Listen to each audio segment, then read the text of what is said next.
had a feeling you might be here. I have to hide my face. Uh-oh. Too late. I'm already on their list, I guess, so it doesn't matter. Hit Liz. Yeah. America's most unwanted. No.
She's like,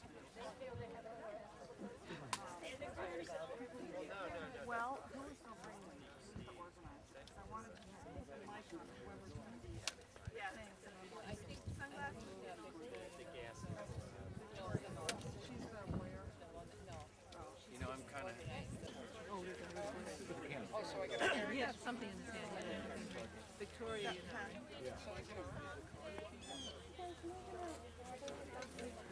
Sure. But 6 tonight. Yeah. Yep. That worked. There. Good morning, everyone. Thank you for coming. My name's Leslie Lewis, and I am an attorney with the Fuchsberg Law Firm. My associate, Carly Giannetti, and managing partner, Alan Fuchsberg, to my left. We're here today because last evening we filed a federal complaint against Cabot Oil and Gas Corporation on behalf of 15 families on Carter Road. We call them the Carter Road 15, who, as a result of Cabot's negligence, they have suffered contamination of their water, loss of property value, permanent damage to their property, loss of use and enjoyment of their life, loss of the only thing that these people had for the next generation in this community.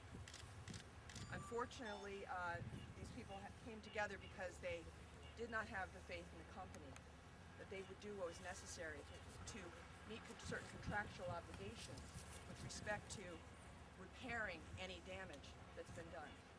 It's obviously a contention of ours that the damage is permanent.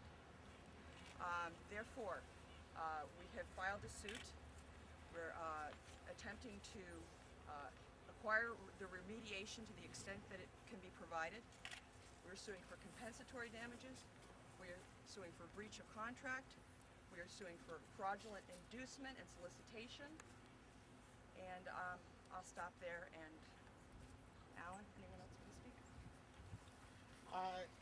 One of the core issues here is that the water supply, the drilling was done in a negligent manner without proper plans and without proper engineering plans, and time after time they have drilled either too close to the water supply or penetrated through the underground water supply in such a way that they have permanently contaminated the underground water supply, so that gas, the gas that they're seeking out from the ground now flows into the water supply, and none of the drinking water is usable. In addition, the gas is highly combustible, and there has been one explosion at a home, in addition to things that have happened at the wells, and nobody can use their drinking water. They were never told that this was even a possibility that it would happen. Some people in signing leases signed leases because they were told everybody else has signed leases. If you don't sign leases, they're going to be going under your ground anyway. They were not, and then when they reported these problems to Cabot, in many instances, Cabot took a long time to do anything and in fact ignored them. In addition to the gas going into their water, they now have ground surface contamination of bacteria in their water because of it's no longer secure and pure. And their water had in many instances been tested before this drilling started, and they did not have these problems with their water. Their water is filled with odors. Their water is unusable. Their houses, except for perhaps bathing, but then very, very uncomfortably. Their clothes smell if they're washed in it, and their land values are destroyed. And none of this, to the contrary, they were given reassurances that this was nothing. This is the new generation of clean energy, and that they were not being exposed to any of this. None of this was explained to them. What we're talking about has been, in fact, confirmed by the Pennsylvania Department of Environmental Protection, which has gone out and investigated and concluded similarly that the drilling was not done in accordance with proper engineering standards, so that when they do these drill holes, they did not seal them in such a way so as to maintain safely the water supply. It's our client's contentions that Cabot comes in here, takes its gas. They don't have to worry about generation after generation. They'll be out of here in 10 years or so, but these people are here for the rest of their lives, and so the focus is very different. The Department of Environmental Protection just cannot keep up with the problems that are happening. There's been over 60 wells already. There's another 60 wells planned or so in the next year. In addition to everything that we've been telling you, there have been a number of significant spills of fracking fluid, of benzene, all of which are carcinogenic and toxic onto lands.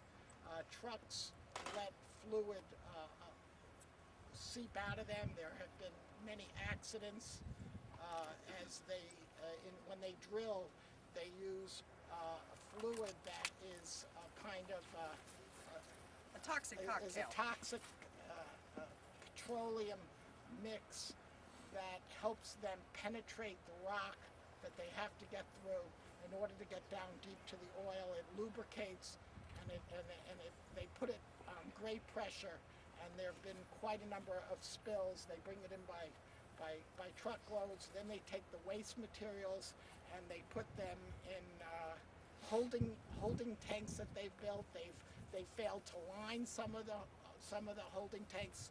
The holding tanks have seeped through. I mean, the operation has been full of negligent steps, one after another, that really do not take into consideration the fact that people live here for generations, that this is their land, this is their beautiful environment. And it wasn't enough to just go to Cabot and say what's happening here because they were ignored. And perhaps you have some questions for some of our clients. The DEP found such. The DEP. But Cabot had to sign off on it, correct? Cabot signed off on it. That's correct. They signed off on it. They have omitted agreement to key portions of the consent agreement with respect to statutory violations, for example. The emphasis from plaintiff's position is that consent order should read as to mean that. As far as the regulatory body that is to control oil and drilling operations, found that the causation for the pollution to be the activities as specifically enumerated in the consent agreement.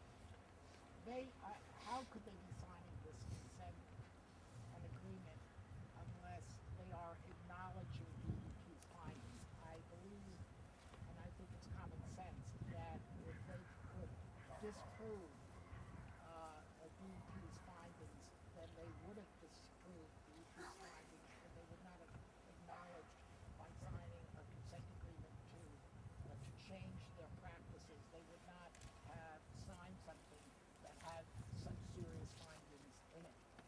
I think for legal purposes, they're saying this is not an admission on our part. That's what I wanted to say. Unlike our clients who are sitting here, they didn't have attorneys by their side when they were when Cabot came announced in the late afternoons or evenings to solicit leases. My point being that that was a negotiated element of the consent order on Cabot's side. They had no choice but to sign in order to continue to drill.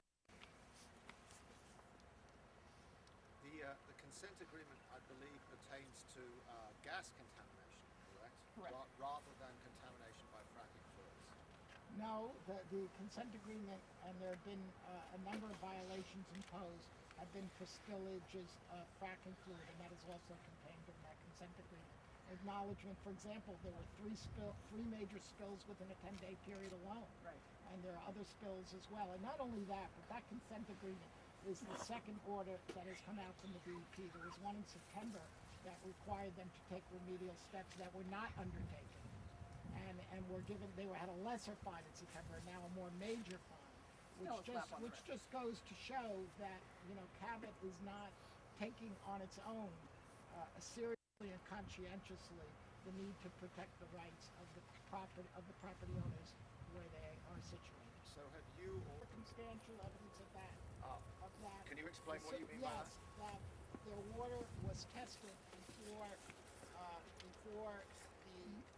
the drilling began, and their water was fine. And then they had odors in their water. One of our clients had an explosion in their house. They've had brackish water. They brought this to the attention of Cabot and DEP, and they were often ignored by Cabot at the beginning, certainly at the beginning, about all of these things. And now, in many of their instances, they've had to have water filtrations and they've had to have also aerations. They've had to have water filtrations because their water has become contaminated with bacteria from surface, which their water did not have that bacteria before. They've had to have ventilation to get the gas out of their water. But with respect So to these things are circumstantially due to the fact that their aquifers have been violated. That is the presumption of DEP. That is the presumption of Cabot, and these things didn't exist before. They didn't have that thing. But with respect to the question specifically about the components, constituents of the fracking fluid, all right, it's a little bit of a catch-22 that's going on here, because the people that test the water, the driller, okay, tests when they want, tests what they want, reveal what they want to the clients. All right, so a part of our allegation is that there isn't thorough, reasonable testing being undertaken in the face of the contents, the toxic contents of the fracking fluid and the industrial waste that is pulled out of it. So that is. Well, why don't you get your own testing? Well, why don't you think we We will. Obviously, we will, This is sir. the beginning of a lawsuit. It's the beginning. This is the beginning of a lawsuit.